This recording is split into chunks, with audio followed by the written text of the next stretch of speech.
Hello hello नमस्कार सम्पूर्णमा। हामी पोखरा टु सिजी सौरा आउँदै घुमघामको सानो मिनी ब्लग बनाएको छु है। आज फर्स्ट टाइम हामी सिजीमा गयौँ, सानो भिडियो क्लिपहरू लियौँ, फोटो खिच्यौँ। त्यहाँको सुन्दर एकदम राम्रो वातावरण रहेछ। फोटो भिडियो सानो सानो क्लिप गर्दै हिँडेँ म। साथीहरू धेरै नै भएर गएको थियौँ आमा समूहबाट।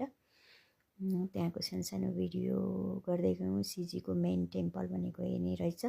सिजीमा मेन भनेको लुम्बिनी बुद्धको चाहिँ लुम्बिनीमा भएको बुद्धको चाहिँ सेकेन्ड पार्ट रहेछ। त्यहाँ सिजीबाट घुमेर हामी सौराहातिर लागेर सौराहाको जिप सफारीमा आनन्द भयो। 1-1.5 घन्टा जिप सफारी गरियो जङ्गलभित्र।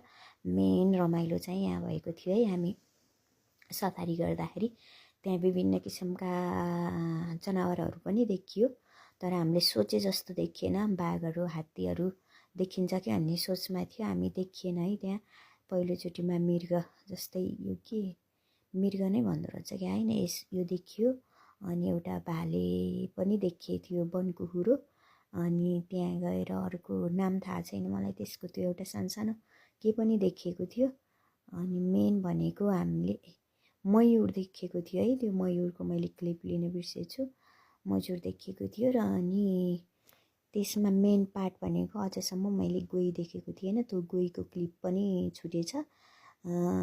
गोही चाहिँ देखियो पानीमा। हामी यहाँबाट हिँड्दै हिँड्दै हिँड्दै गएका थियौँ गोही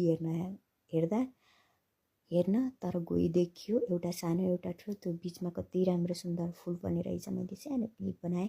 यी घर भनेको पहिला राजाको पालामा थिए अरे ती घर।